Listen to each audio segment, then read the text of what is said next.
Welcome to the Bureau of Citizen Detectives. I'm Jim. I'm A.Ron. And it's the officially unofficial podcast for Yellowjackets on Showtime. I'm doing this intro different every week now. It's really tripping me up, but that's what we're doing. I don't know. You're an unreliable narrator, which is I feel like genuine, I dissociated. Yeah. Which is you've got the dark pod father here. I don't recognize. I don't recognize you. Went to Florida for a week. You had a new co-host. You killed him 10 minutes before the stream was over, and now you're talking a bunch of crazy nonsense. I don't know. I'm following the one with no mics. What can I say? Anyway, yeah, we're talking season 2, episode 3, Digestif. Today, A.Ron, what'd you think of this episode? Actually, welcome back to the show first. We didn't get your opinion on last week's episode. Did you want to real quick chime in on that one too, or? I listened to you and Pete's conversation, and I found it entertaining. I was outraged that you guys talked about a mystery of who shit in a place where you're not supposed to shit, and you didn't mention, like, Caché la Vieux! True. Yeah, it's a great moment in bald move history. Well, if you want to feel better about it, I also didn't mention the Papa Roach feedback, so... Well, I compiled it all. I'm ready to roll up my sleeves and take my licks from the Chris Parnell's. It's Parnell of the world coming to give their hot stone temple garden takes and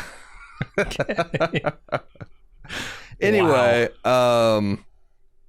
Yeah, I will say this. I did not see. I scorn the idea that the snow falling on the body is proof of the supernatural. I scorn from my superior intellectual position. Come on, people. Not even trying. And I was I'm kind of with Pete. I do not trust. I this might be a bad thing. I don't know that I trust the telling of Lottie's version of the events around Travis's death, because I count her as a very unreliable narrator, and it kind of bugs me because I know the showrunner said that, like, anything we see in the flashback actually happened, but like that's literally not true. There's some people who are having visions and split personalities and are the influence of narcotics and whatnot. So it's like, I hope that the show does not resort to the lowest of showrunner tricks, which is, oh, actually that didn't happen on something relatively important or on something that they're, and I will say that I think they're doing a good job of coding when, like, this is clearly a vision. Like, they might let you go half an episode thinking that something real was happening. Like if you were slow on the uptake of the false Sammy last episode. I don't think they're going to commit that this episode. Yeah, that they let us know that that's a fantasy. It's not something that really happened. But like, I still haven't quite built up enough faith that think that they might never try that. So gotcha. I wish I need to probably get the rest of the season with them not pulling the rug out from underneath us before I fully trust it. But yeah, that's about all the feedback I had of last week's episode. What about this week? What did you think of this week's episode? I liked it. I'm having a lot of fun with the Walter Misty show at this point, and I think it's just going to get even better. I mean, last year we had the Misty and Nat Roadshow, and that was entertaining. Now we're going to have the Walter and Misty Roadshow, and that's going to be, I think, even more entertaining, perhaps. It really encouraged me when he said I might just be Moriarty looking for my Sherlock. Moriarty looking for my Sherlock. That's such a good line. Yeah. And it's so, like, ominous too, because I mean they're not friends, they're nemesis, right? Yes. That sounds like a lot of fun to me. I want Misty to have a nemesis. It reminded me of, it's kind of low-key the reveal of Samuel L. Jackson as a supervillain at the end of Unbreakable, right? It's like, sure. You know, you can't name-check Moriarty and Sherlock. And the fact that he's doing it for no other reason than boredom. Like, I think they're telling me that, like, that putting the sick in forensics is not motivated by any attraction to Misty or any kind of, like, he is just intrigued by her and kind of wants to fuck with her. So it's going to be very hard for her. She's going to have to pull out all the stops as far as manipulation, because he's already very, very good at all the serial killer type of stuff. That he's going to smoke that out. But I don't think she's going to be able to like charm him in any real way either. Like beyond just like his curiosity and participating in the solving of crimes. Like I'm really curious to see where they go with this. Yeah, me too. I don't know. The show continues to be like really grim and horrible in ways that I appreciate. I mean, the carrying of Jackie's corpse, packing it up into little what I'm calling a snacky pack, a doggy bag. Yeah. Brown bag stuff is horrible, and I love it. I love how game Elijah Wood is for everything. Like he just really throws his back into it, hitting Randy, getting the power tools out. It's really funny. Yeah. We'll see where all of this goes. I mean, the Taissa stuff is getting super interesting too. I don't know what forces are influencing her, but I want to find out. Yeah, but she does seem to be positioning herself as a villain or someone in opposition to a lot of protagonists. But I think it's interesting that. So I know there's been a lot of preoccupation with identifying just who the Antler Queen is, and I felt like this episode really put its thumb on the scale of Lottie. Like I posted on my Twitter, like there's so much antler imagery, so many times that Lottie, as a both adult and a young woman, poses underneath antlers, so it looks like they're coming out of her head. But they introduce this mechanism of the queens on a reemergence. The one strongest queen stings the others to death. And I wonder if that's what we're seeing here. Like all of the potential leadership from the Yellowjackets are reemerging from a 25-year slumber because of, I don't know, maybe I'm not sure exactly what's kicked this off. Yeah, that's supposed to be a mystery still, and it very much it's supposed to be a mystery. I think it would be super funny if Shauna's husband Jeff is the one that kicked it off, just with his stupid blackmail scheme. He invoked the sacred symbol, and because he wasn't selling enough couches. Yeah, but the idea of like who was the Antler Queen, like even if it's a surefire bet that it's Lottie and that's her current status now, it seems like one of the things we're going to see is like these women dueling for supremacy of the darkness. It's calling to them in various ways. I don't know. Supremacy of what? The hive. What is the hive here? I mean, it's the team itself. I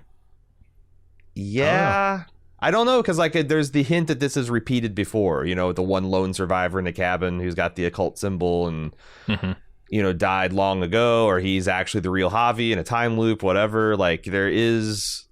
It wouldn't bother me at all to say that there's some kind of repeating cycle. I guess that's the other thing, is that I guess I'm on team not supernatural. I need like a direct, incontrovertible post proof, and probably 2 or 3 before I'm going to start thinking that there's actual supernatural things going on, especially when there's so much mental illness, chemical contamination, trauma, starvation. There's so many ways to explain the crazy shit without having to say, oh fuck, it's some kind of spirit, some forest ghost. But yeah, we'll see. Right. You got drugs, you got natural forces that are kind of not understood. You got steel magnolias. I mean, it's all in play. They're all under the influence of Oscar-winning chick flick. It's who knows what can happen. All right. Well, maybe we should get into the recap, because I want to talk about it. Let's do it. So we're going to start off in 1996. Is it 1997 yet? I don't know what time of the actual winter this is. This could be late December. This could be early March. I have no idea. I wondered too. I wondered if they were going to do something with Christmas. Like, you know me. I love a good Christmas episode. It's hard for me to believe that they would do Doomsgiving without some kind of Christmas thing, but they've already they're also on the verge of doing too many parties. Yeah, each one weaker than the last. I really love the drug trip one. This one, right? You know, like in Community, has its charms, but the comedy series, how they just like, you know, Dean would be announcing that it's like, you know, every little fucking holiday got some kind of diorama paper mache. It's like, and that was a joke, right? It would be kind of a joke if every 3 episodes it's like, oh, we got a baby shower. Oh, it's Christmas. Don't forget, it's Valentine's Day. Are you ladies ready to celebrate Lent? Yeah, it's just like, yeah, that would get a little crazy. Yeah, and that first one was so strong. Yeah, they're not even like devolving, right? It's hard to go from the party. The very first party you have is the one where like they try and kill and have sex with one of the dudes there. Sure. And everybody's tripping and running around screaming. And then you go to this where it's like, I got you a PTP, yeah, and a scene from a movie. Like it's not quite as exciting, but yeah, and they're also they went back to the Doom coming well, I thought, with the Bacchanalia scene. You know, like that intense imagery. It's like, and you know, just I think that's a pretty broad brush that can be overused. Yeah, so maybe no Christmas episode. It's a bummer. I would love to see a Christmas episode. Anyway, yeah, so Coach Ben lays in bed thinking about his boyfriend back home. Taissa sees Jackie's corpse and freaks out, asking what happened. Van tells her, we all ate her, but Taissa has no memory of it. She does, like, the worst. The final line she says to her just blows my mind. You don't need to tell her, Tai, you ate her face. Why tell her this? I thought you loved this girl. Come on. I think it's because Van is starting for the first time to think some of this ignorance might be willful. Like this might be an act that's like, there's no fucking way that you had full ass conversations where taking the lead to eating this lady's face and you not remember it. But I think they're also in the same episode introducing that, like, when Dark Tai is in control, she's perfectly willing to interact with people as long as they're going along with her purposes. Right. And then the inescapable conclusion of that is that eating Jackie was part of Dark Tai's purpose, which Dark Tai's a fucking scary lady, man. Very. She's like borderline Japanese horror antagonist in some of this mirror shit. And is her eyes turning red? In that mirror scene, it kind of looks like it, but I can't tell. I feel like she's always had these kind of reddish amber eyes, but they were like fucking devil red in some of the scenes. She looks satanic in some of this. It's she's scary. So I think you're seeing a little bit of Van's like, what the fuck am I dealing with here? Is you know, like sleepwalking's one thing, but this is an extreme. I think we're talking about full on. What is it, like dissociative identity disorder? Yeah, DID. Yeah, split kind of M. Night Shyamalan Sybil type stuff. It seems like that's more of what we're dealing with. And I also I'm starting to wonder if there's not more than 2. You got like light Tai, dark Tai. I think there might be a third Tai. Oh boy, I hadn't considered that. I suppose it's possible. Yeah, I don't know. I was just thinking the episode where Adam Scott eats the face of one of his coworkers, worst episode of Severance ever. This is what it was feeling like to me. Like, damn. Yeah. You dissociated and you ate someone's face. Boy, they really stripped her clean too. That corpse is not even it's just a skeleton at this point. I mean, I couldn't stop thinking about the fact that, like, I was trying to think of like, what would it like to eat like a roast deer or a roast pork if you didn't bother to gut it? Yeah. It's dangerous, apparently. Oh, it's not as dangerous, but it'd have to be nasty. All those the intestines rupturing and spoiling the meat, and these like are so like I sometimes I have questions about this with the show. It's like, dude, does the showrunners know about butchering, and they're and like we're supposed to understand that like everyone talks about how great this tastes, but it's actually probably really nasty, and they're eating like melted clothing and shit flooded entrails and things like that because there's nothing left. Yeah.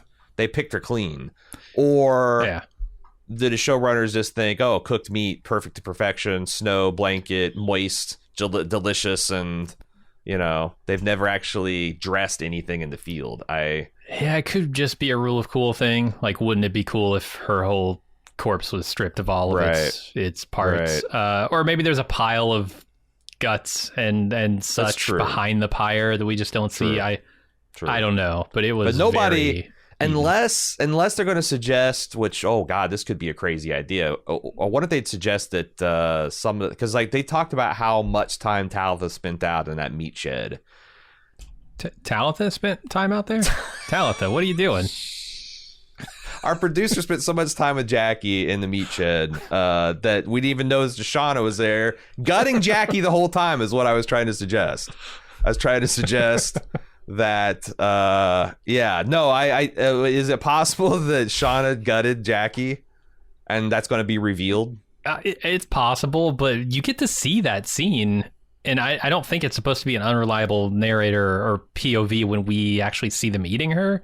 They just kind of dig in. They just kind of rip and tear. That's true. You think you'd notice if the stomach was like sectioned and whatnot, but yeah, or if Shauna was over there, doing Gordon Ramsay sharpening her knife on the steel or something like. Yeah, I just think gutting post roasting, it's like no, it's still not going to save you from how nasty it's going to be. But anyway, yeah.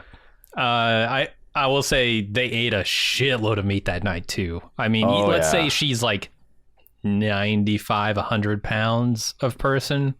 And they ate her all. It's a lot of bone, though. Because Jackie's not exactly... bone, and if there's guts behind all the pyre, maybe. Yeah. It's still a lot of meat. I mean... Yeah, I suppose. Anywhere from like 4 to 8 pounds of meat in one night.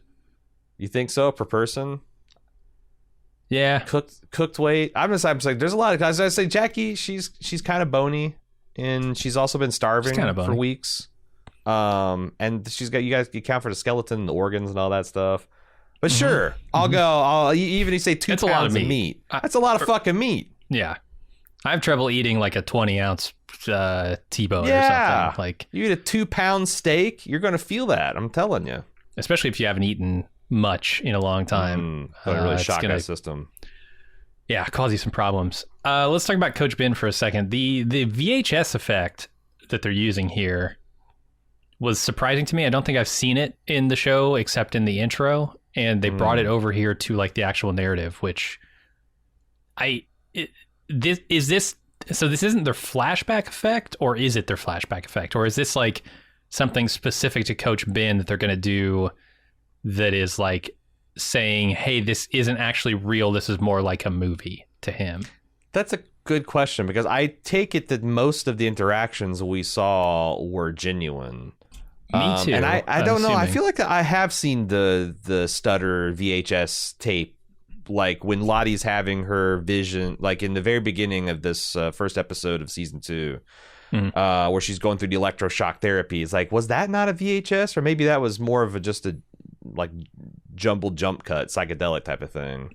Yeah, I can't quite remember. It stood out to me this time, which is why I was thinking maybe it hadn't happened yet.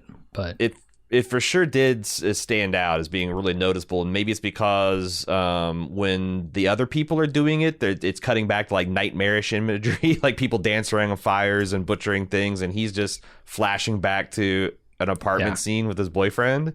Like this super pristine, clean, like almost sitcom level, and very like the way they're dressed is very late 90s too. Yeah, like Coach Ben with the high-rise jeans and the button-up shirts and the little bit of the mullet going on. They're cute. They're a cute couple. So like, where you stand? Do you think this is all fantasy, or do you think the first half is kind of the genuine thing of what happened, and then the scene at the end is what he wished had happened? I think so. I think he's remembering right now, and later he'll fantasize about what he wishes he had done in that final scene of it.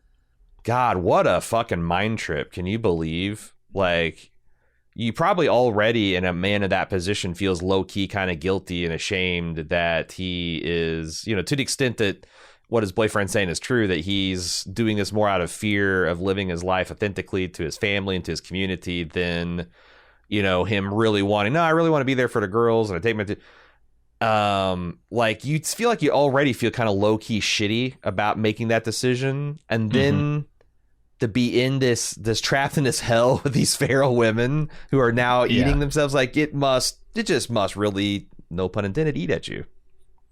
Yeah, and I like it. I mean, maybe we can talk about it more when we get there, but the idea of like there is no real safety.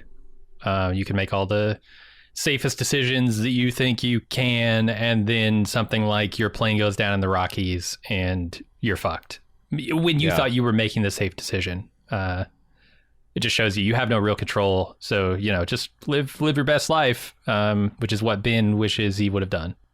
So one of the things the coach says is that have we got to where they're going to suggest taking Jackie to the plane?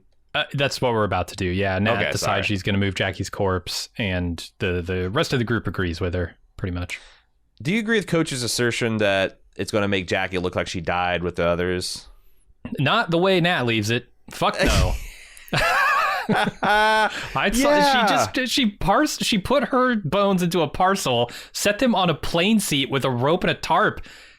Nobody's gonna think, oh, this girl died in the plane crash. No, there's gonna be like there's serrated fork and steak marks on this girl. Like, is this going to be the smoking gun that? I think there's going to be a whole fucking smoking battlefield by the time the rescuers get there. What little we've seen of what's going to happen between now and then. But like, this is a smoking gun that these girls resorted to cannibalism. But yeah. I mean, or at the very least that they killed her, and I mean, what else would you use the meat for, right? Right. I guess what I was expecting is for Nat to take the parcel, open it up, put her bones on the ground, arranged into the form of a human, roughly, and they would just assume a bear or something came along and ate the girl. Right. Or put them with wherever they done with the other bodies, apparently. Or bury them, whatever they did with the others.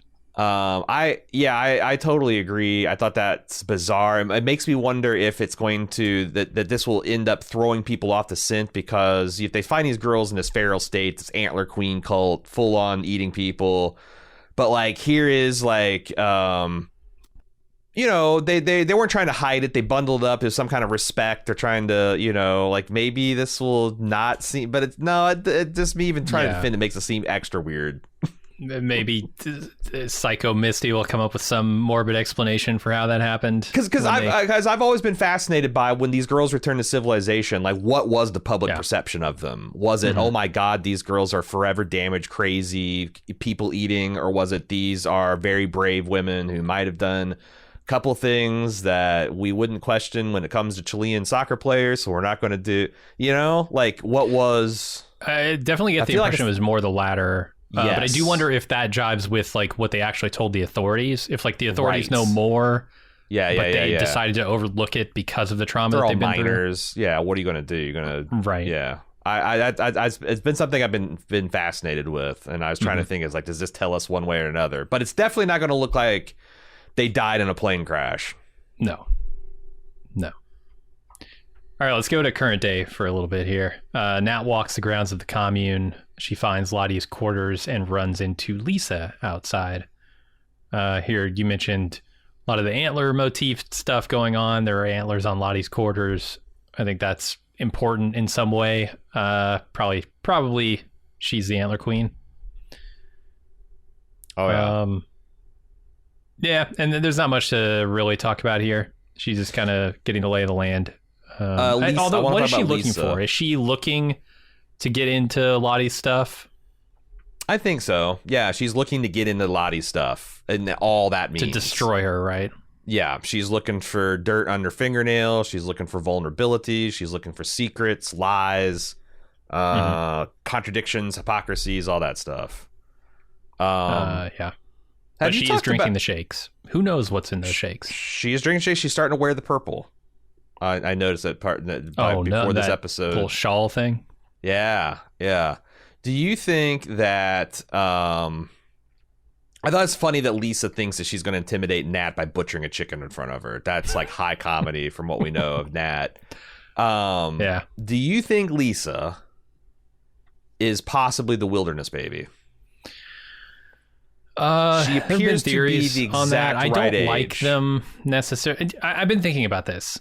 Okay. More. I think Pete might have brought this up last episode. I don't really like it. I don't know how Lisa would not know that. Or maybe Lisa's just playing it cool. She does know that.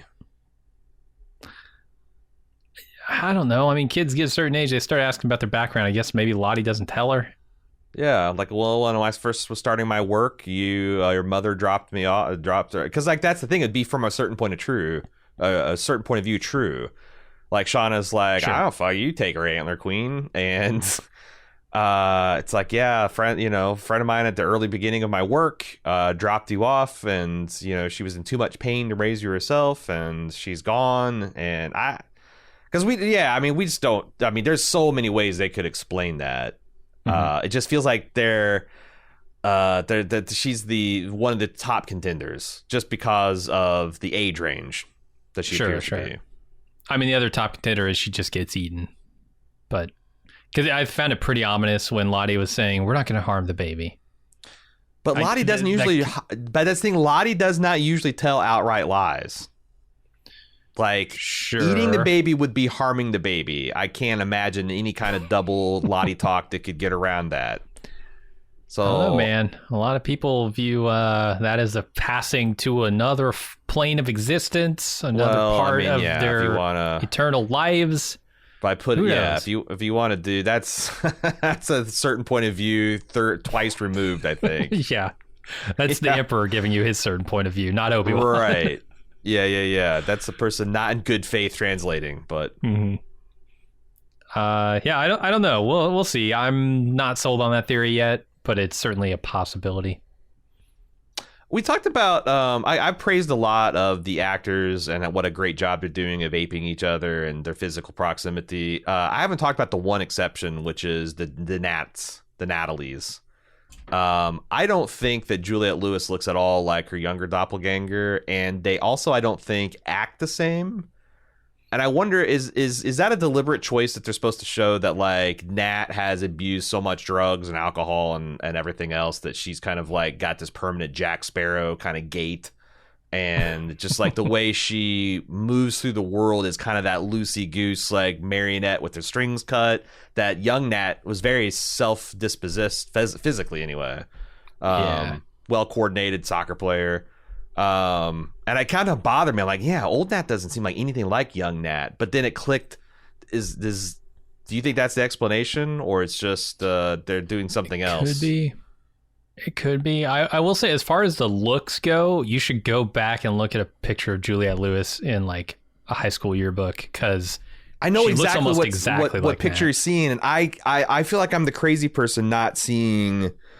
Who's that bastard that's in that tries to spray Edgar in Man in Black that everyone says looks like me? David. David Cross. People say I look like David Cross, and it almost makes me violently angry to be like, you think I look like, not that David Cross is even a bad looking man, it's just like, I don't fucking, this does not feel like looking in the mirror. I did not feel like that yearbook thing that had like young Elijah Woods and Vince Vaughn. I did not think that looked anything like young Nat. Really? Wow. Am I just face blind for myself and others? I don't know, man. What can I say? I agreed. I think it looks a lot like her. As far as acting like her, there's something that isn't quite lining up there, but it's not enough to take me out of it.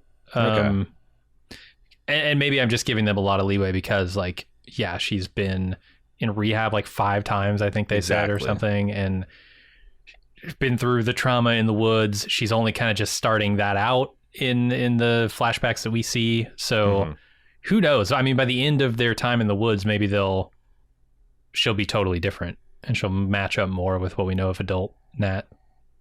A lot of blood imagery and motifs in this episode. It starts kind of early with the stump just like that's more than a chicken's worth of blood. And Jackie's bloody fingers dripping and all kinds of horrible stuff. And the wax comb bees stuff. Yeah, there's a lot of and of course the final quote at the end. It wants blood. I didn't even think about this. Are they trying to say that winter is ending, that everything is thawing? Because Jackie's fingers are dripping. That wouldn't happen in a freezing cold environment. Well, she's also like over the embers of a dying fire. Oh, true. Yeah. That could still be real warm. It could be late. It could be late winter. I don't know. I wonder if that tracks with the white moose imagery. Oh, I don't know. You know, like that's like winter personified, and she almost killed it. So it's getting okay. But that would say that winter still, that's like the groundhog's telling you got 6 more weeks left. Sure. The winter personified evaded your capture. Let's go to Tai in the hospital. After her car crash, Simone is hurt but recovering. Tai finds the symbol drawn on her hand, probably drawn there by herself. Yes. Not 100% sure. There could be some nefarious nurses, but any purple wearing nurses? I didn't see any. And that's a popular scrub color, but still, we'll be looking really skeptical. Yeah, I don't know what the symbol is about yet, but apparently Tai is either the one making them or just influenced, I guess, by the person who came up with that. This is I kind of thought this was where I had my tripart the dissociative identity disorder thing is like, because I think these symbols are always associated with protection, not evil, except for, I don't know, the altar. But then again, we don't even understand fully because, like, you know, it seemed like Travis's death was suspicious. It's been rewritten or retconned as a tragic accident, which, again, I don't know if that's for sure. But, like, I'm starting to think that they're deliberately associating the symbol with safety and protection. So, like, there might be, like the battle between the darkness and the light might be happening inside Tai. You've got the conscious Tai that's not aware of any, and then you've got, like, this dark and light side that tries to protect and harm the people close to her. Yeah, I mean, what was your read on the car crash last episode? Because I felt very strongly that Tai intentionally got them into a wreck. So my intent was like that it wasn't intentional, but like Dark Tai at the last moment saw what was happening. You know, like she saw that like she's looking to, like, she sees past Simone and sees the truck coming, and it's not that she engineered it consciously, but it's just like she took pleasure at, like, oh, this is going to work out in my favor. I'm going to get Sandy back. I'm trying to figure out how that would line up with, like, a safety aspect to this symbol, because you wouldn't enjoy someone getting into a car accident and then try and protect Dark Tai. them with... Light Tai is trying to do the opposite, trying to protect her. But she doesn't even remember drawing it. So are you saying now there's multiple levels to her dissociation where like she's on these pills, but like she's half dissociated but still good Tai? Yeah, you have the Taissa that's trying to be a politician and a mother and a wife and a human being. And then you've got the dark spirit that's emanating her, this darker thing. And then you've also got the, I guess, more under the influence of Lottie that's trying to be a protector. She's like Anakin Skywalker. You know, she's being pushed and pulled by Qui-Gon and the Emperor. Or I guess Obi-Wan and the Emperor. I guess that's possible. It's something I hadn't considered.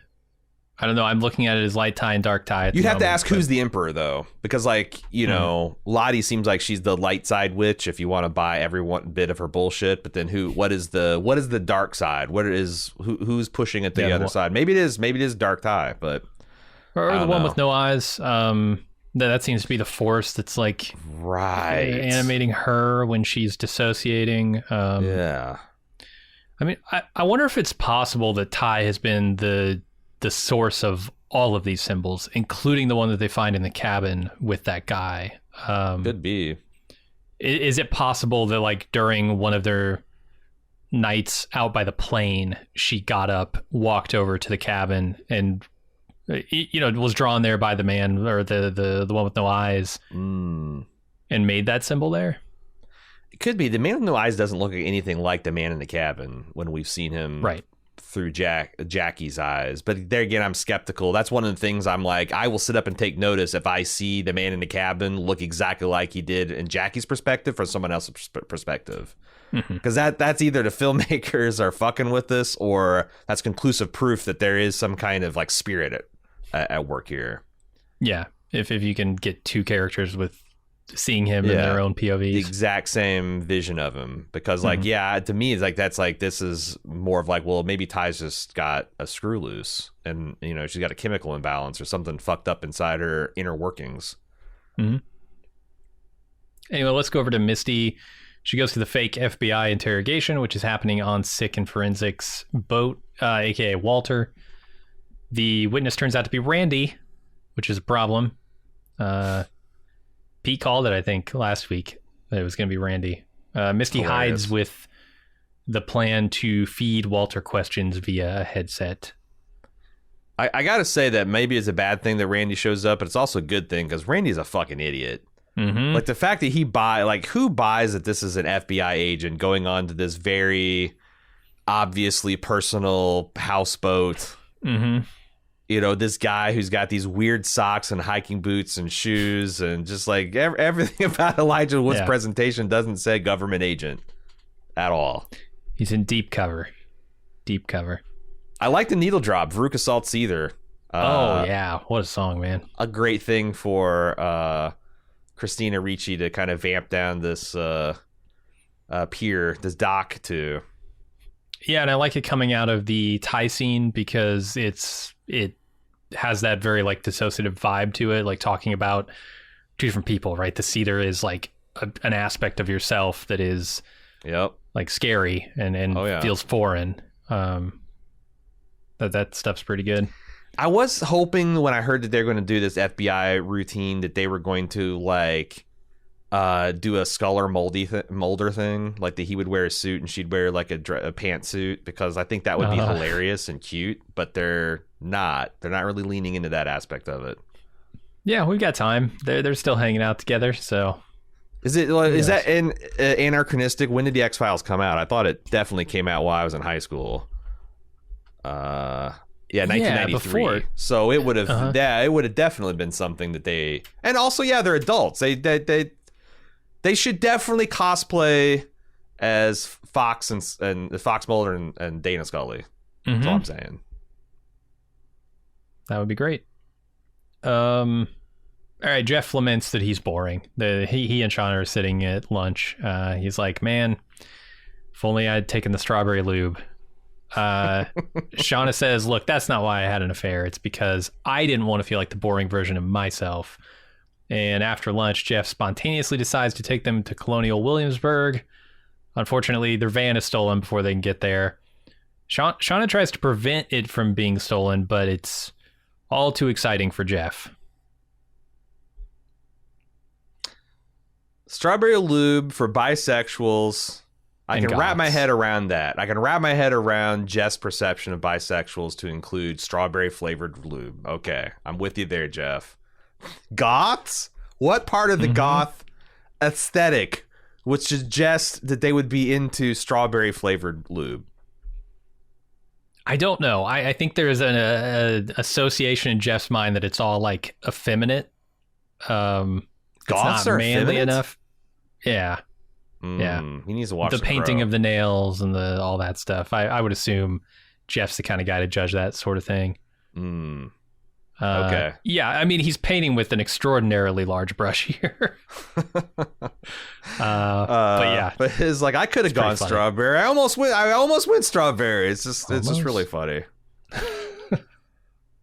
And his reaction to being spontaneous, like he's like you can see him doing math in his head, like, okay, I had a really satisfying sexual encounter when I jumped her bones. That this guy's like, what else can I do that's crazy and spontaneous? What can I do? Take her to churn butter.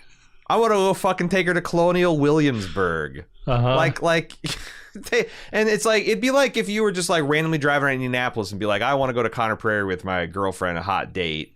Except for it's a 5-hour drive. I looked it up from about any place in New Jersey because of the way New Jersey is shaped. It's like a 5.5 to 6 hour drive to get to Colonial Williamsburg. This is some shit spontaneity, Jeff. This is not it. This is not doing. This is the opposite of strawberry lube. This is dry desert shit. Right. It's dust flavored dust, and it's not becoming. That's what goth kids actually use for lube is dust. Just the dust. It's ashes and dust. Might actually like a romantic trip to Colonial Williamsburg, you know, the time before vaccinations and where people died young and tuberculosis and consumption, and it's very gothy, you know. There's probably witch trials. These colonials, they fucked with witches, right? Oh yeah, for sure. Yeah. I mean, what do you think goes into the butter? There's an ounce of witch in every pat of butter. Yeah, for sure. I don't know. I Shauna taking this dude's gun and like almost reversing the carjacking, except for like Jeff was getting in there, keeping her from being awesome. And I just love her attitude about like, God, fuck Jeff. First you want to go to Williamsburg, which is lame. Then you want to stop me from being awesome. Like what? And her defenses of list of things that were in the car that she's gonna miss. Gave him her car. It had all her quarters. That was the cross trainers I just bought. Yeah. Mr. Schwoozums. The quarters is the ones that broke me. She's like, I didn't risk our life for that shitty minivan. All our quarters were in there. Yeah. And the way she plays it, Melanie Linsky is great. She just plays it as like this. She seems oblivious to the danger, but I guess she had already dealt with the danger, right? Like, I don't know. She had the gun. She makes a fair point. Yeah. I already had the gun. You didn't have to give him our van. I don't know. It's all too exciting for Jeff, though. Yeah, it's way too exciting. He can't handle. He needs to churn butter and calm down. Is what he needs to do. Let me ask you this. Is he coming around to it? Because we're going to see him later go confront Kevin, which is kind of it's a very stupid, but also a ballsy thing to do. So yeah, that's the thing. You got people like Shauna inspiring other people to do stuff. And it's just like, we kind of got to be a base level of awesome before you can pull that off, Jeff. And I'm not sure if you got it in you. I'm not sure you got that dog in you like Shauna's got. Yeah, do you need more lessons? Was this like Shauna just needing to feel that like adrenaline rush alive, or is there something to like deep down she wanted was there anything to the Mr. Schwoozums of it all? Because she's been this whole season distressed that Callie and her and like this one thing that's like only I as a mom even remember her favorite doll, and that's something she needs right now. And is there do you think which is more likely? She did it to chase the adrenaline and to feel alive, or because there was something in her family she wanted to protect here? I mean, it could definitely be a little of both. But the fact that she thinks about the quarters before she thinks about Mr. Schwoozums tells me it's probably less of that and more of the feeling alive thing, especially with the conversation they just had. I took it to like that was like she was too embarrassed to admit that maybe that's why she did it. Like, she'd want to be like, oh, I'm self-conscious about my relationship with my daughter, and I risk my life. Because that's the stupidest thing she could say, right? Mm-hmm. I risk my life for this stuffy. Yeah. I don't know, man. She definitely has, like... This episode is telling us she's got a hole somewhere inside of her that she's trying to fill with these things. And it's only recently become a problem for her, as far as we can tell, right? The Adam... incident, the encounter with him has sort of awoken something that was dormant for a long time. A lot like all these other characters, right? Taissa hasn't been sleepwalking as far as we know until recently. The postcards and the texts are just waking things up. Yeah. Okay. And maybe it's seeing this symbol is doing something. I don't know. Sure. But yeah, she's looking for excitement. So Lottie takes Nat to the beehives and explains the importance of the queen bee stinging to death all the other unborn queens. Describing herself, I guess. I don't know. That's what Nat seems to assume. To me, this was because as they are kind of settling the who is the Antler Queen question, because I think it's pretty decisive. Like, you'd have to really fight uphill to suggest anyone but Lottie is the Antler Queen at this point. For sure. That this is to like suggest there's another. It's like, well, who cares who's the Antler Queen, because that was the old queen, and now we've got a new winter and spring thaw, and they're gonna wake up and there's gonna be a battle of the queens, which makes me wonder who all does the show consider a queen. Yeah. Like, I think, okay, you I'm gonna name girls and you stop me until I get to a non-regal woman. Okay. Lottie, obviously, right? Mm-hmm. Tai. Mm-hmm. Shauna, Natalie. We're stretching. Yeah. Van.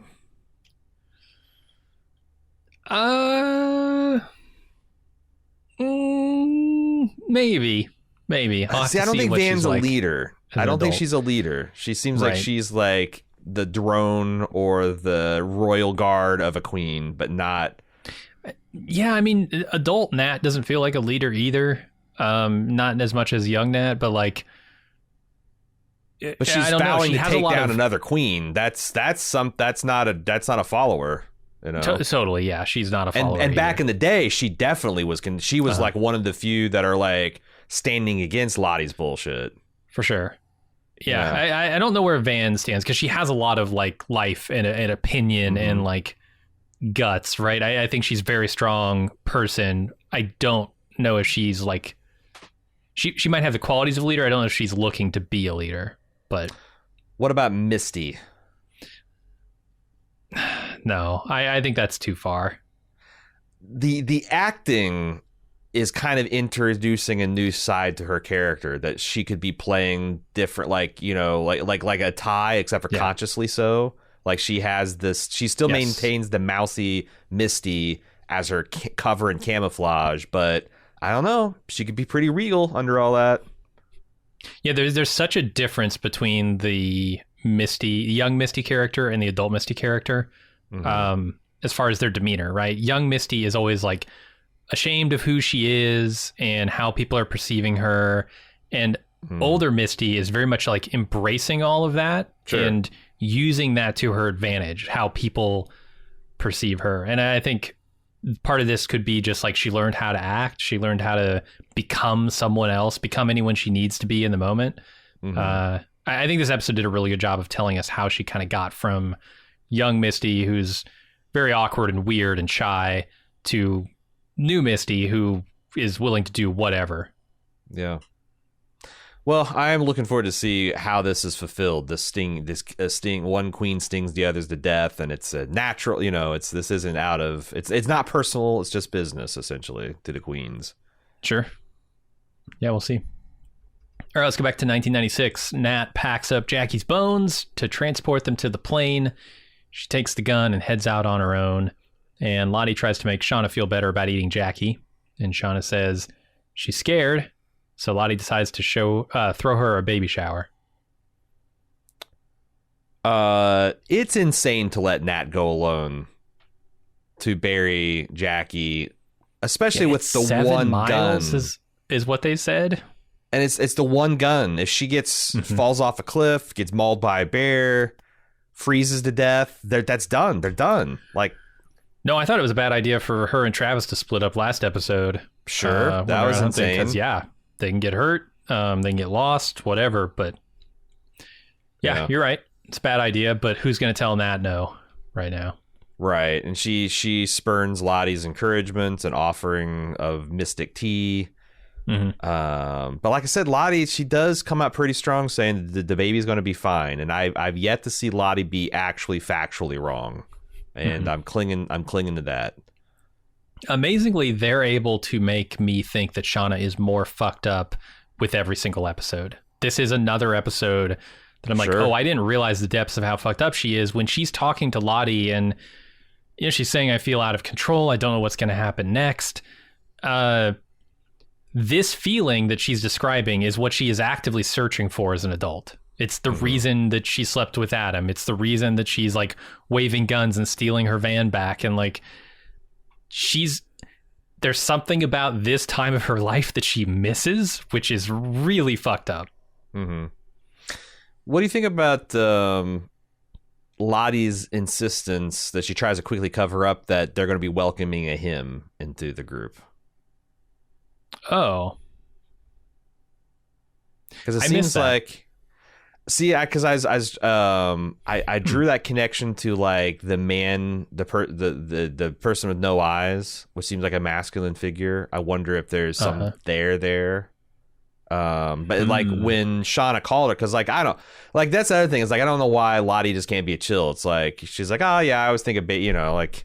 I always think of, when I think of babies, I always think of little baby boys or something, little baby Jesuses. People have that kind of stupid shit, right? Like Sure. I instinctively, when I see them out on the street, I assume all dogs are boys and all cats are girls. I can't explain why. It's just something I believe. But Lottie's just all like, when Shauna's like him, You are going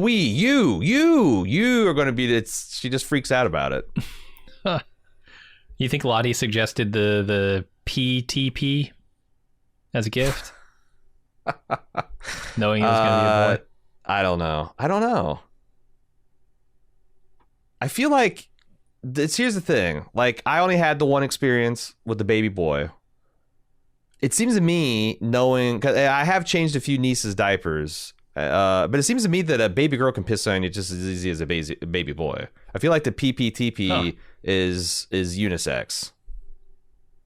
Okay. Pansex, multi-sex. It's yeah. Like, you know, it's just a certain arc that fluid's going to take, whether you got a hose attached to it or not.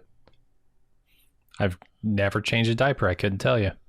If you had experience on either end, on either end of the gendered water fountain, please write us in to Yellowjackets at baldmove.com. We want to know about your experiences. Sure. You're just going to fill your inbox with horror stories, man. They're there. Like, this is a weird show. The inbox reflects it.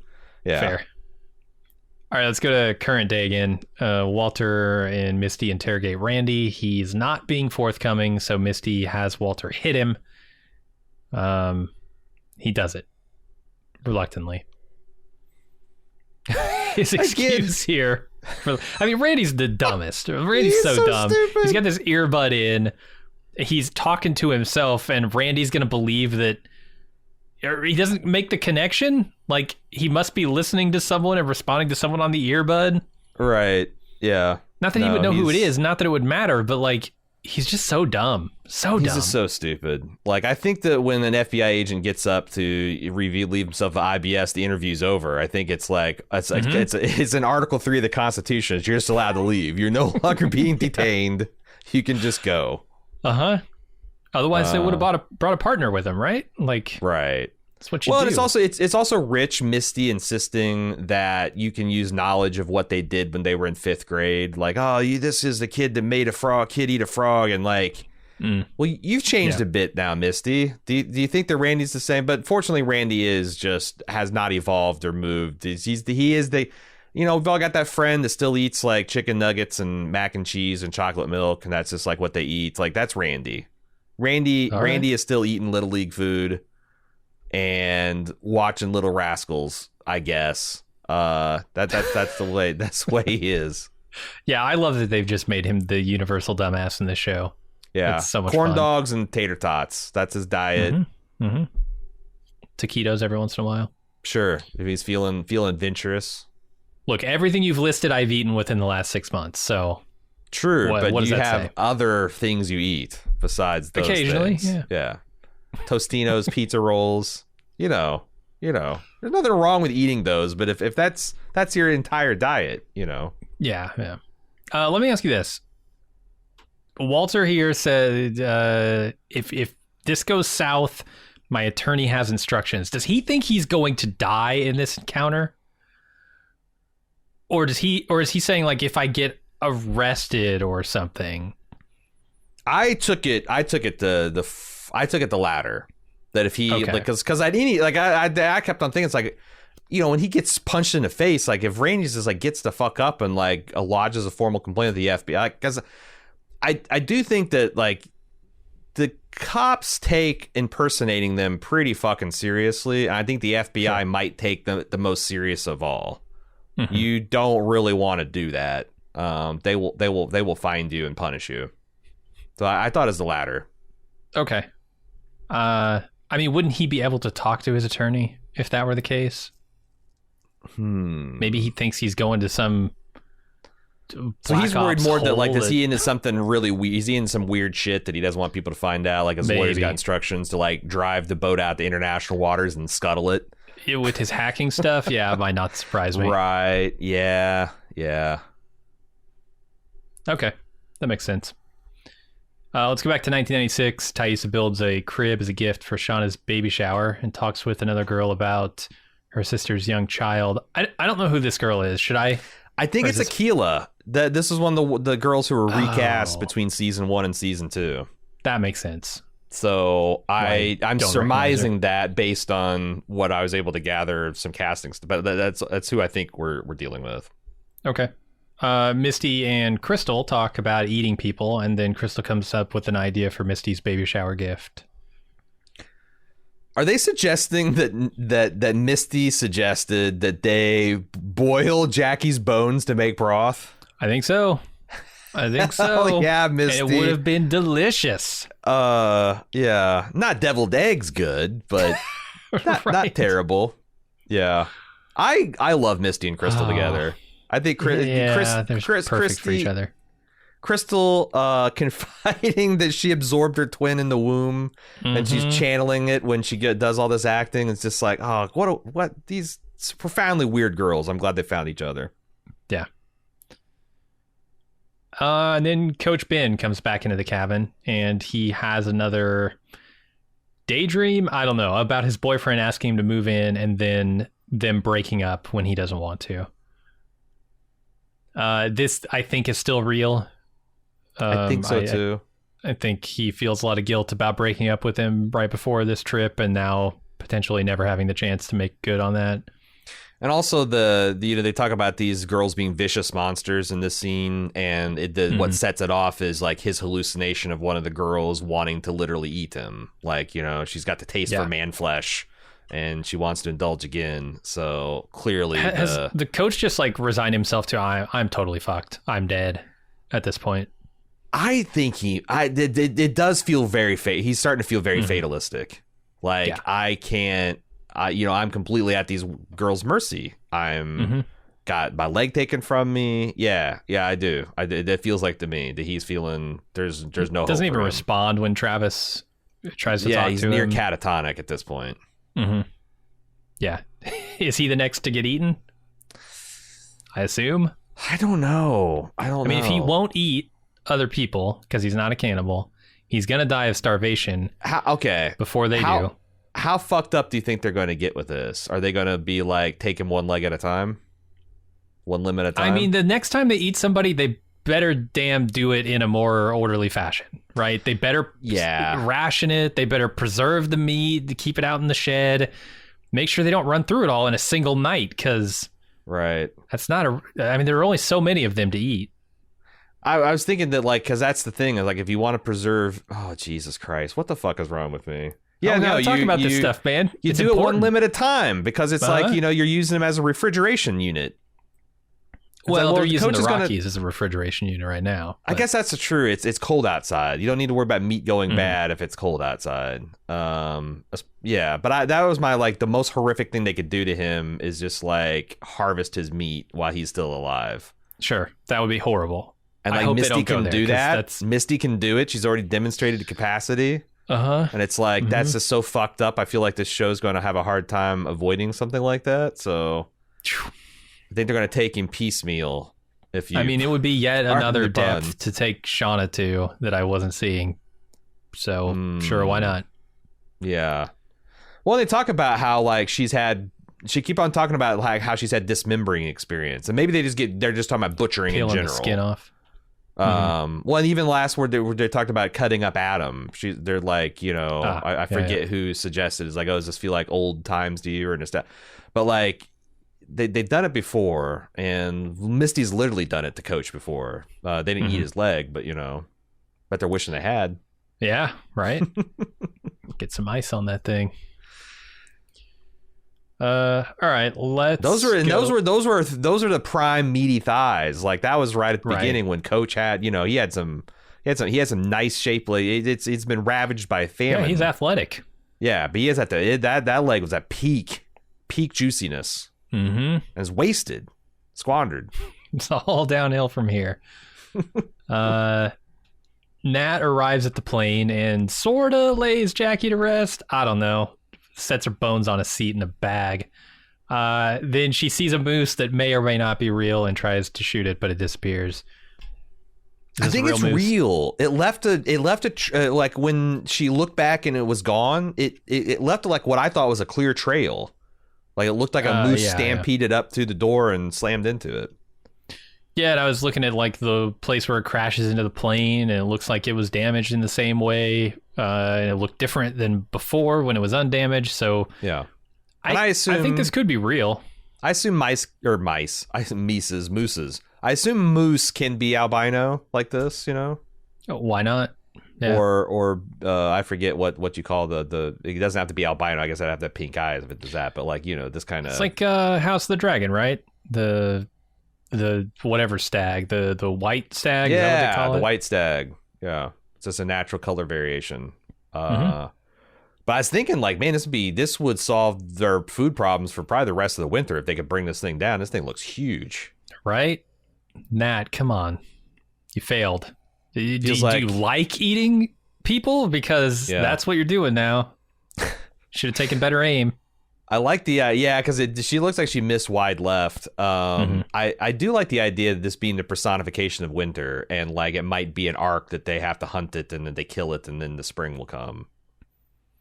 Yeah, and along with it comes food other than humans and some sense of normalcy and right. And also flatters Lottie's worldview that the forest is providing. You know, sure, so she can still latch on to that as well. Yeah. I guess they did get snacks during their party, didn't they? They were lamenting that they wouldn't have any, but they showed up. Yeah. All right. Current day, the interrogation of Randy continues. Misty tells Walter to go for the kill, so he breaks out a tool, rotary saw, I think, and threatens to go to work on Randy with it.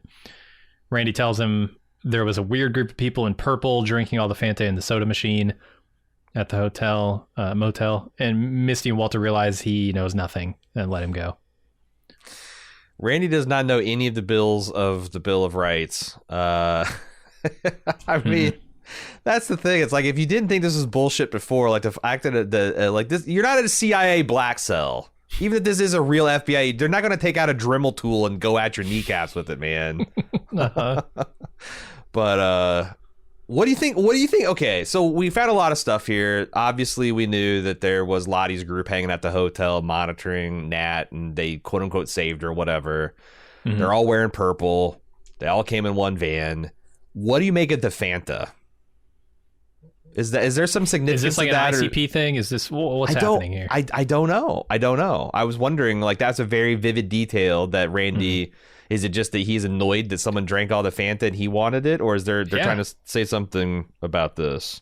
I think he's a big Fanta fan. He might even be a juggalo. I don't know.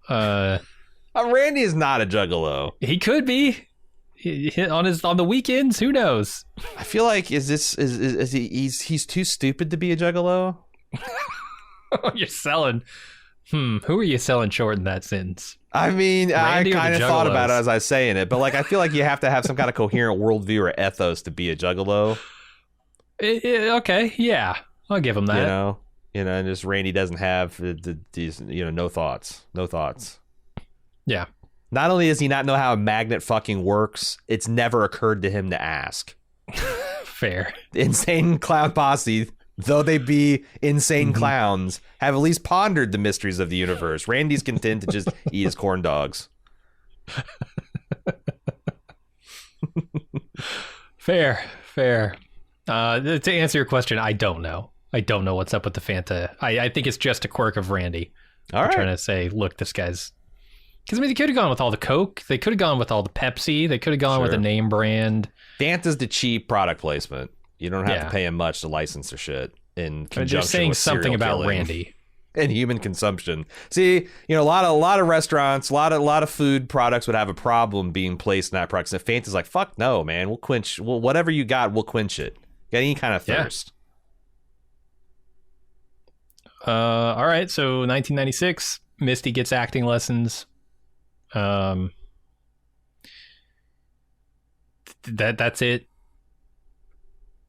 Yeah, I just the way that if you can't find the truth in the scene, you uncover the bottom level truth that we're all made of lies. Like, the way this resonated with Misty is kind of terrifying. Mm-hmm. Telling you, they're building adult Misty right here. Yeah, brick by brick. Yeah. Mm-hmm. Steel magnolia by steel magnolia.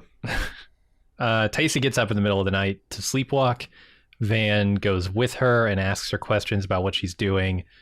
They get to the symbol on the tree, and Taissa wakes up.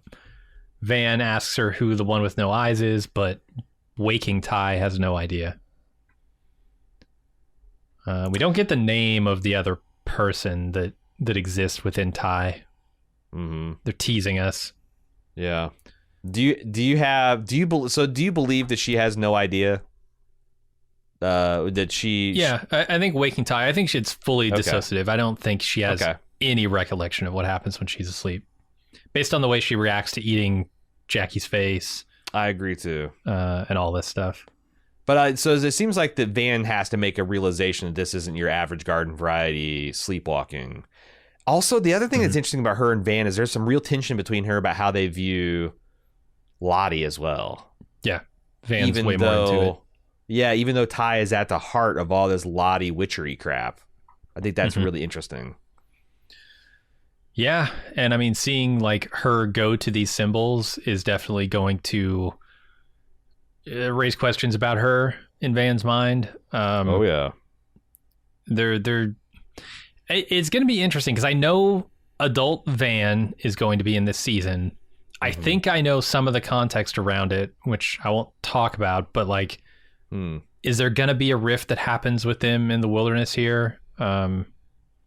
It is, I guess, is Van going to be more on the side of love or more on the side of this spiritual connection that she's creating with Lottie? And what side is Tai going to be on? Is she going to continue to oppose Lottie? Is there going to be like a real schism in the group? Or is she going to find, like, is Dark Tai going to fit into Lottie's worldview and philosophy enough to be harnessed and controlled? Is whatever Dark Tai version of her going to like assert itself completely? Maybe we just lose Taissa in the woods at some point, like the waking Tai. But she comes back, you know. Yeah, but there's nothing that says like she has to be, you know, waking Tai. I wish I had better names for these characters, for these personalities, but there's nothing that says she has to be light Tai while she's in the woods. She could get out of the woods and then turn back into light Tai. Right. Or like I said, I think light Tai might be years. a distinct personality that's different from Dark Tai and waking Tai. Yeah. Then I throw my hands up. I'm like, okay, well, just tell me what you're going to tell me, show, because I got no theories. Right. You should try Doom Patrol. I think there's a woman with like 73 or some crazy amount of dissociative identity disorders, and they all have different superpowers too. It's pretty cool. Oh, interesting. That shit gets confusing. I bet. All right, current day, Jeff spots Kevin in the gym, confronts him about stopping by the house to ask Shauna questions. Kevin thinks he's giving Jeff information he doesn't know by telling him that Shauna might have been having an affair, and Jeff tells him off. Don't talk to the cops, especially when you're all jacked with adrenaline from pumping weights. You don't talk to the cops ever, and you definitely don't talk to them at the gym between sets. Yeah, I enjoyed you and Pete's conversation about like what do the cops actually know. It seems like there's some rolling disclosure here. First, like, you guys exchanged text. Oh, we were in an accident. And he uses that line, too. It's like they exchanged hundreds of texts. That's more than working out an insurance claim by a lot. And like you mentioned, like with Misty doth protesting too much, like this is Jeff to a T. Like he is going over here. Is this all trying to him be impetuous and trying to keep up with Shauna in his mind? I think it's part of that, yeah. Like he's trying to live a more exciting version of himself here. He's not good at it. It's a bad time to get into that, you know? Yeah. And I'm trying to figure out how much Kevin is fishing here when he says these things and how much he's just trying to inform a guy who he thinks was wronged, right? Like, I think Kevin is fishing. To me, Kevin's playing like a guy who doesn't want to believe this is possible, but also is a good enough cop that he's open to the idea. Yeah. And he's also got a crazy partner who's, propositioning underage girls and doing his best to muddy up the evidence and all that other kind of stuff. Right. So, like, I don't know. It's hard to read him against the impetuousness of his partner. Gotcha. Anyway, Shauna tracks her van to a shop and takes it back at gunpoint. A chop shop, I should say.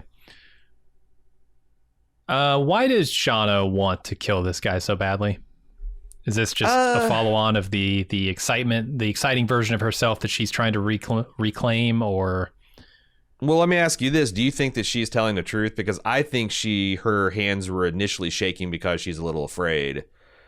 And then her like hyping herself up and like intimidating him got her into character enough that she actually did feel that bloodlust, like that power of like, I've got your life in my hands. Or do you think she was like going there seeking it the entire time? I guess I'm taking her at her word when she talks about why she had an affair with Adam. And if I follow that train of thought, then she's doing this because she enjoys the excitement. She's trying to reclaim that feeling she had in the wilderness. So I'm inclined to go there. I think the whole scene is a little bit over the top, but I really love Melanie Linsky's acting when they do a close-up on her face as she's like, not psyching herself up to kill him, but like, I guess battling the urge that she's feeling to kill him. It's fantastic. Like little eye twitches, half smiles, catching herself doing those things and then bringing herself back from the brink. It's really amazing. The whole thing, it, like combined though, to me is just like, is a little much. I don't know if I totally buy it. Yeah.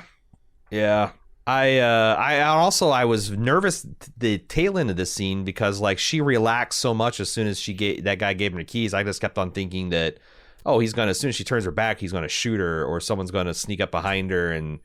But no, and she just like sits in her car like for a long time in front of the chop shop. Like, you really think you've thoroughly cowed this guy? Yeah. And I guess she had, but it made me nervous. Yeah, I mean nobody sneaks up on Hannibal Lecter as he turns their back to them, right? And she's essentially positioned herself as a skin peeling Hannibal Lecter here. Right.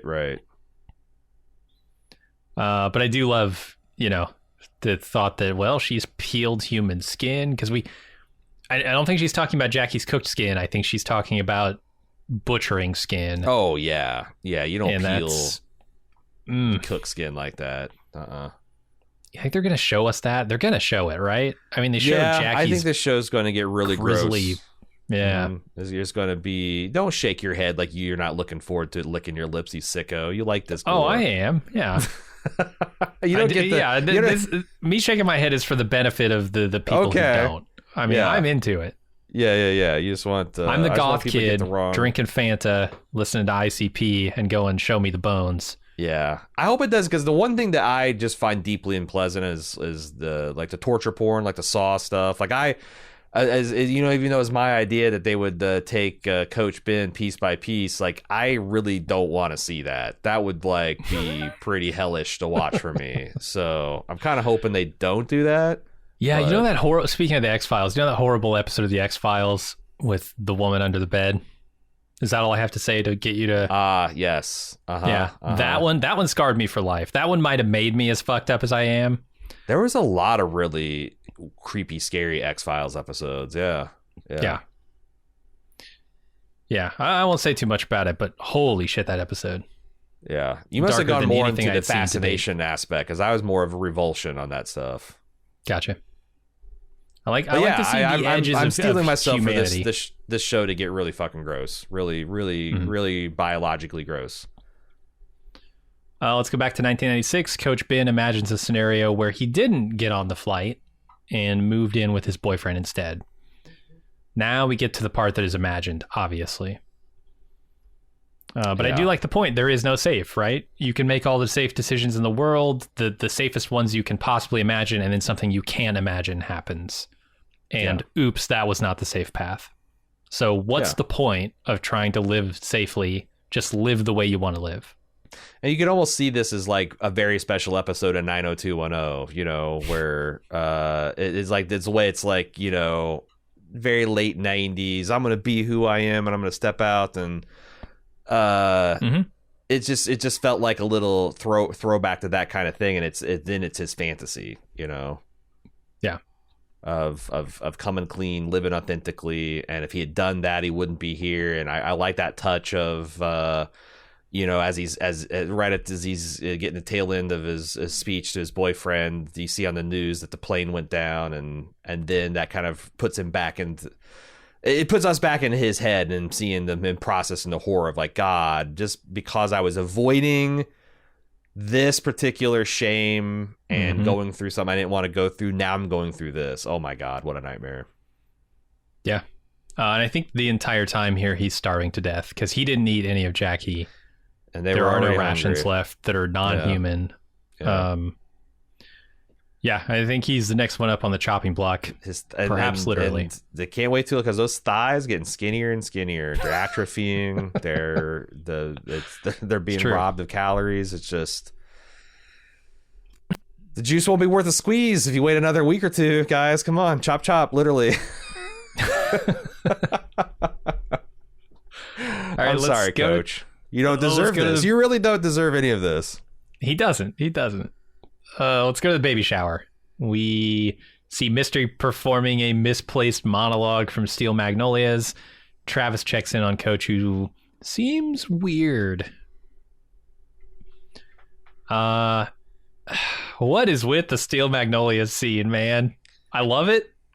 It's so great. It's so tone deaf too, because you're right. It's like you're doing a baby shower and you're talking about a mother grieving a dead daughter. This is the famous Sally Field scene. I think, but I like that Misty kind of like, because like the people are openly scornful of her and like, oh my God, look how stupid this is and how lame.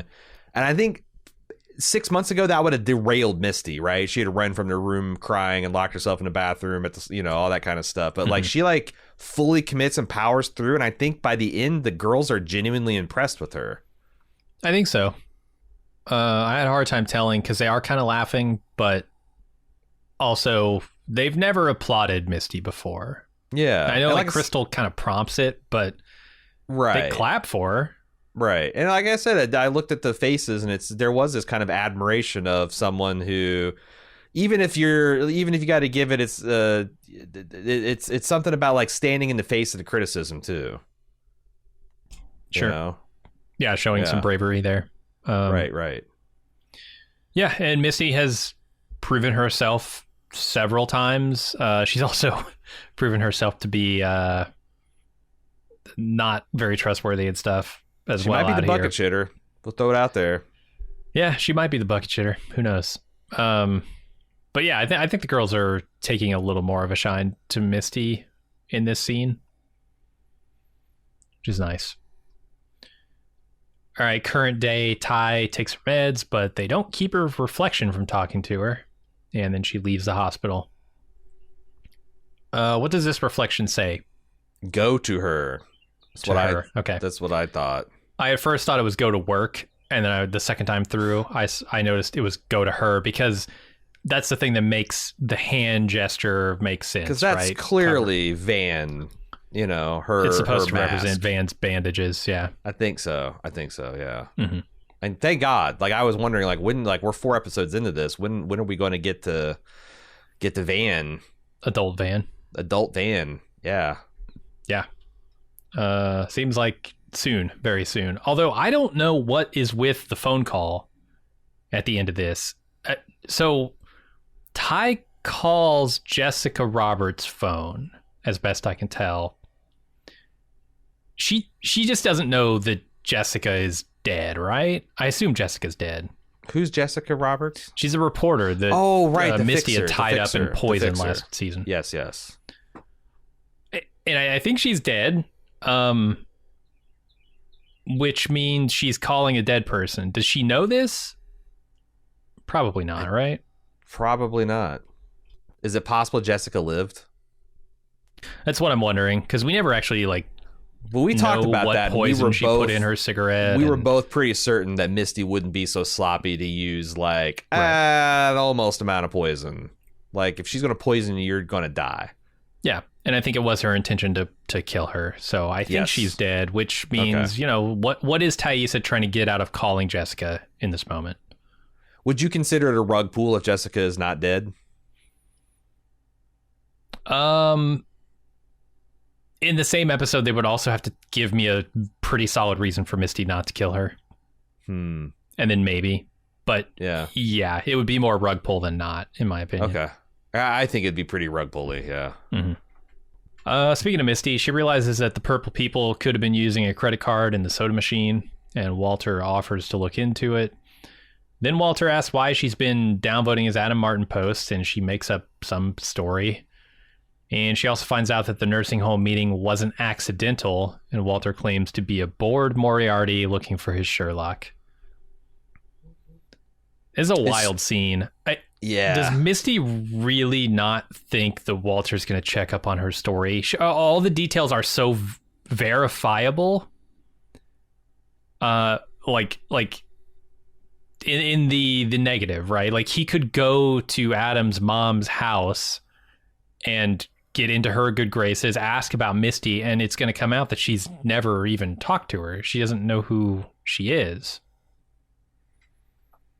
What's her play here? I know she's like flustered and like put on the spot and surprised, but like I think there's a bad story. There's a bad cover. She's leaning on the performance to win her over, and it seems like I think she's right, but then Walter reveals, because I was trying to think of like what does Misty think at the end of this encounter, in the end of this episode?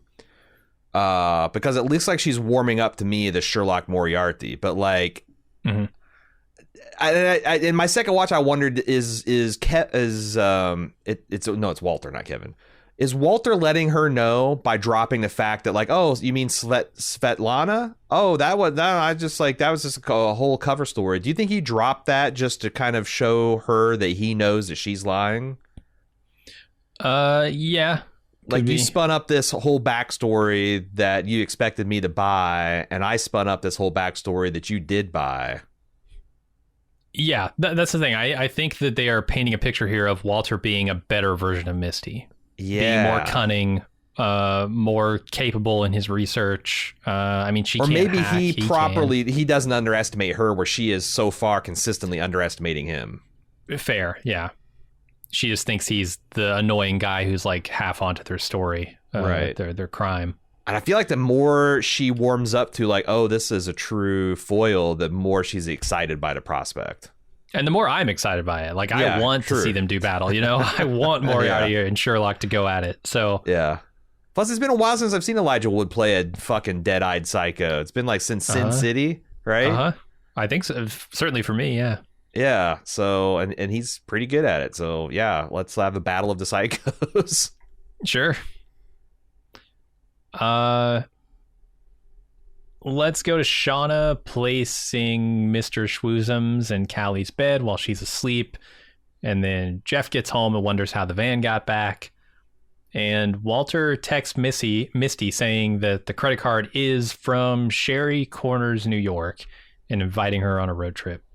We know that Cherry Corners is where Lottie's crew is at, the commune. Yeah. Do you think there's anything, is there going to be any mother-daughter thaw as a result of Mr. Schwoozums?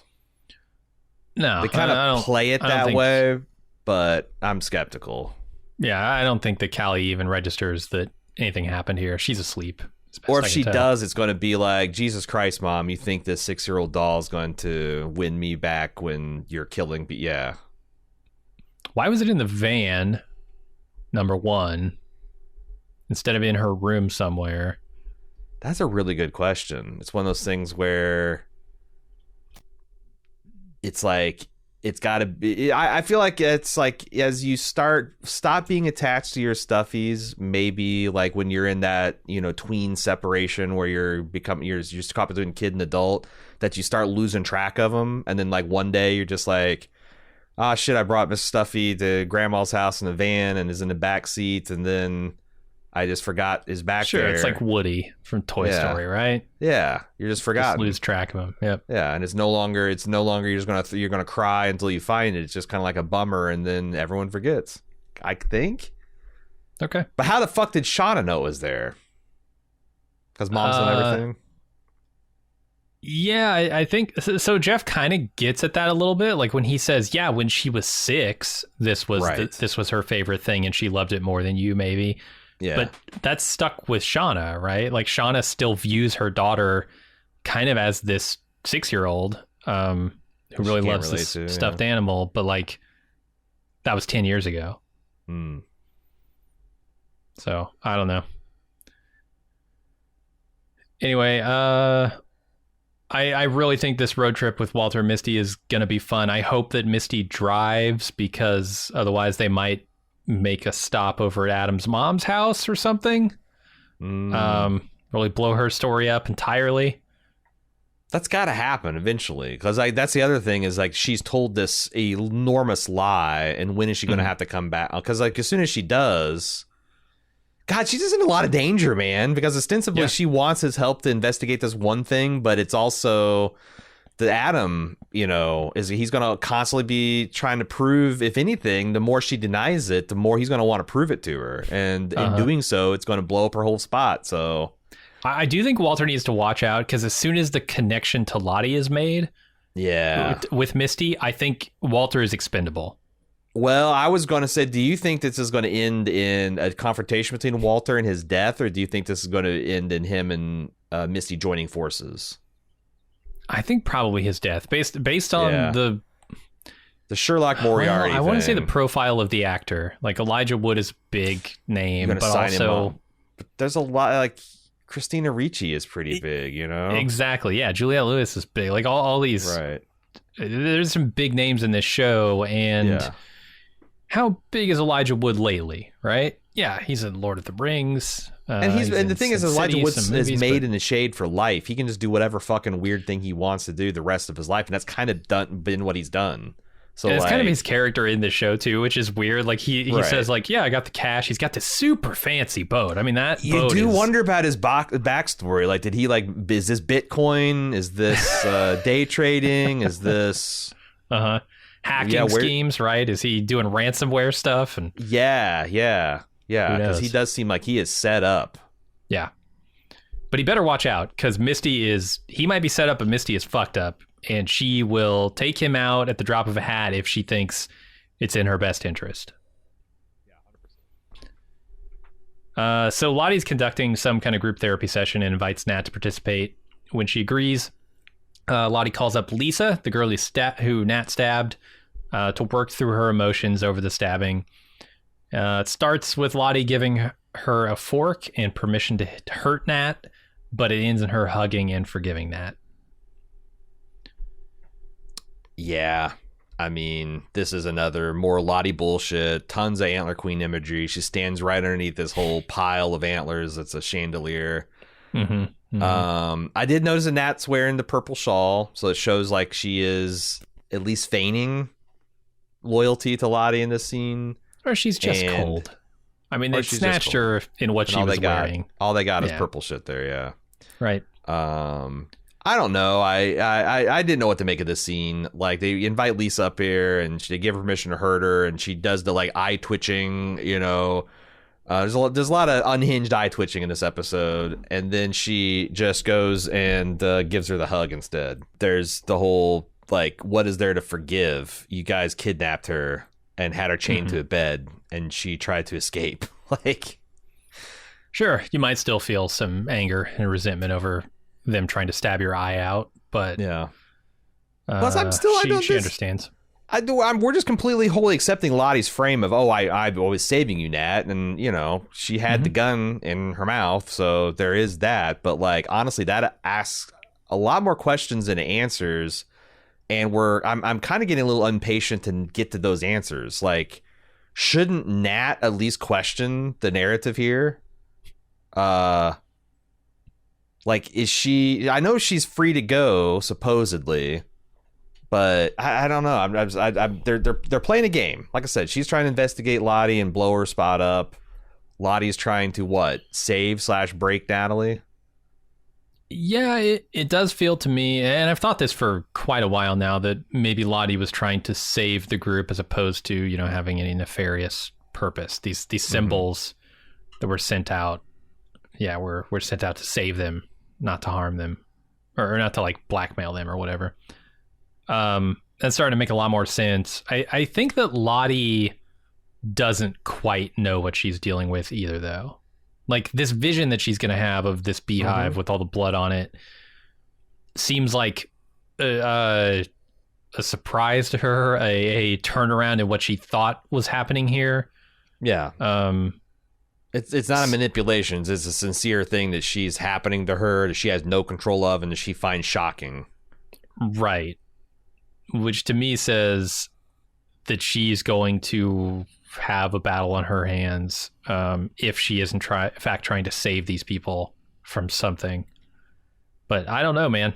I just don't think we have quite enough information. I do like that in this episode they tell us Lottie views these symbols as maybe more protective than ominous. Yeah. Even though, yeah, there was a bad outcome for the guy in the cabin. He's dead and he had the symbol near him, but also, you know, you don't know what he was doing with the symbol. Was he trying to ward off something evil that was just more powerful than the symbol, that the symbol didn't work for some reason, he didn't use it correctly, whatever. Right. Yeah, she might be trying, have the best intentions of the group at heart, but also not be using the symbol appropriately, or maybe she's playing right into the hands of the entity, whatever it is, that force that's dark and evil, unknowingly. Yeah, I'm still skeptical of the overt supernatural claims. I wonder if the symbol it's a symbol for what they think of as a force or a location, and it has like the force in Star Wars, a dark side and a light side. So like use of the symbol doesn't necessarily mean it's evil or good. It's what you're using the symbol for. Yeah, could be. Because we're definitely seeing it in threatening, overt, scary things, but we're also seeing Lottie trying to put it on people's blankets and clothing, and it does seem like to be for their protection. So I don't know, but I'm pretty big skeptic in terms of like actual supernatural things at this point. Yeah, I mean, it's a question of how much is Lottie being manipulated by whatever force or entity or whatever is behind the symbols, right? Like, does Lottie think she's doing the right thing by putting a symbol on somebody on a blanket that she's giving to Shauna, but in actuality she's dooming her or something? She's messing with forces she can't comprehend. Right. So we'll see how that goes. We're back to 1996. Speaking of the blanket with the symbol on it, that's what Lottie gives Shauna for the baby shower. Nat tries to call her on how fucked up that is, but a bunch of the girls have got Lottie's back. Shauna's nose starts bleeding, and then a bunch of birds fall out of the sky, and Lottie has the girls gather them up. Yeah. This is okay. So this is a thing that can happen in real life. This is like, you know, in some of the seasons of Fargo where they flirt with, like, is this a biblical miracle or is this something? The fish tornado, right? Yeah. The fish tornado. I watched a video where something in Mexico, I forget exactly what happened, caused like hundreds of blackbirds to fall out of the sky in mass, just like this. And a veterinarian suspected that the birds could have inhaled toxic fumes, like someone was burning something, you know, some toxic material, and it overwhelmed the birds. This happens in bodies of water all the time with fish. Yeah. So, like, this stuff can happen. It's always the question of timing, right? You know, and in a universe with trillions of stars and hundreds of, you know, infinite galaxies, the odds of something happening are never zero. But, like, yeah, they're definitely piling a lot of coincidence up. Yeah, I mean, this is a coincidence on the level of, like, Coach making the choice to do the safe thing and then his plane crashing, right? This is an Alanis Morissette song level of coincidence. I was about to say, would you say it's ironic? Totally. Yeah, no, you're not wrong about this. There's also some biblical symbolism, I think, here that you know, when the Israelites were wandering the desert for their lack of faith going into the land of Canaan, and they were complaining that God had miraculously provided them this food from heaven, manna, that fell every morning. It's like, you know, sweet flour that they could use for all these different things. It's sufficient to keep them alive. And the Israelites started being like, we're tired of this fucking manna. Why can't we have meat? And then God sent them a storm that blew giant white moose. A giant white moose storm in the plain of Sinai. No, he sent the wind that blew. I believe it was quail, and the Israelites then they went gluttonous about it. They picked up bushels of quail, and it said this very poetic language that they were eating so much quail that it was coming out their nostrils. And at some point, this pissed off God for some reason, because the Old Testament God, he had some chips on his shoulder, and well, maybe don't give him so much fucking quail. Well, I mean, he's like, you want some fucking meat? Here's some quail. You're eating too much quail. I don't know. I can't fathom. That's part of this whole deal. He's kind of inscrutable figure, Yahweh. But yeah, I wondered if there's going to be there's the theme of gluttony clearly with Jackie's scene. I wonder if there is going to be, and they position the bear as nature's bounty that's there to take care of them when they need it. I wonder if there's going to be some kind of you guys are taking advantage or abusing, and that's how the weird shit really starts happening. But that would already be kind of supernatural. So I don't know. I'm talking about both sides of my face here. I've got the light A.Ron and the dark A.Ron. The waking A.Ron, he's not in control anymore. So we'll see where this whole thing goes. Is it a waste of God-given gifts to have hors d'oeuvres at a baby shower? Are you taking his gifts for granted if you serve up a bunch of pigeons or whatever? No, I think it'd be the opposite. You just let those pigeons rot. That'd be fair. That'd be disrespectful. I mean, it is the snow. I mean, they could save some of the pigeons. If Randy invited you over and made a whole tray of Tostino's pizza rolls, and you just refused to eat them. What? A, shit, that would man. never happen, because I would not refuse to eat them. But B, yeah, I'd throw some of them outside on the ground so they could freeze, and I could have some later. There you go. Yeah. Definitely want to take them to my Totino's pizza roll shed. Yeah. What is the equivalency between blackbirds and Tostino's pizza rolls? You got one blackbird equals 6 rolls. Yeah, probably. With the amount of meat that they're skimping on those Totino, yeah, for sure. That's true. It's mostly grease. All right, let's go current day. One last scene here. Lottie finds a bunch of dead bees in a bloody hive. None of it is real, though. They don't subtitle what this old lady who approaches her says, but it's the woman. But it's one of her followers, and she says the French phrase. I'm not going to try and pronounce it. The one that means he wants blood. Is it he or it? Because I saw it translated as it. I've seen it as both. The ill, is that a masculine? Maybe that is. It's possible. I don't know French, so. Yeah, me either. But yeah, and it seems like there's a lot of blood, and she just can't stop rubbing her hands in it.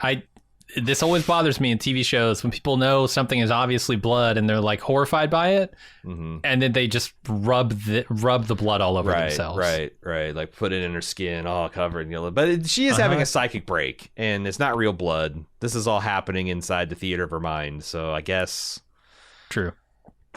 And she finds it very disturbing too. That's the thing. It's she has to visibly take an effort to recover so she can rejoin the group. Yeah, she's horrified by it. You've got Bells for Her by Tori Amos playing, which has this haunting lyric of "can't stop what's coming," and in this moment, in this particular scene, it really resonates. It makes me think that Lottie has thought things were one way and is finding out very quickly that things are a different way. Yeah, and Bells thought she was doing the right thing, but she's not. Pretty ominous, and you got that association from the Amos song. Yeah, like I said, I was thinking Lottie's going to be the big bad. After these last few episodes, I'm a lot less convinced of that. Yeah. That's it. I don't know. We'll have to see how this all shakes out. Yeah, we will have to see how this goes. We have gotten quite a bit of feedback on the show. Yellowjackets@baldmove.com is where you want to send that. We were going to read it on today's podcast, but there's so much we're going to kick it to a day later this week and release it probably mid to this week or later to get caught up with everything that's been going on. There's a lot of theories, a lot of speculation, a lot of thoughts and comments that people have. We like to keep that stuff coming. I'll fit in as many as I can get before we do the feedback show. Yellowjackets at baldmove.com.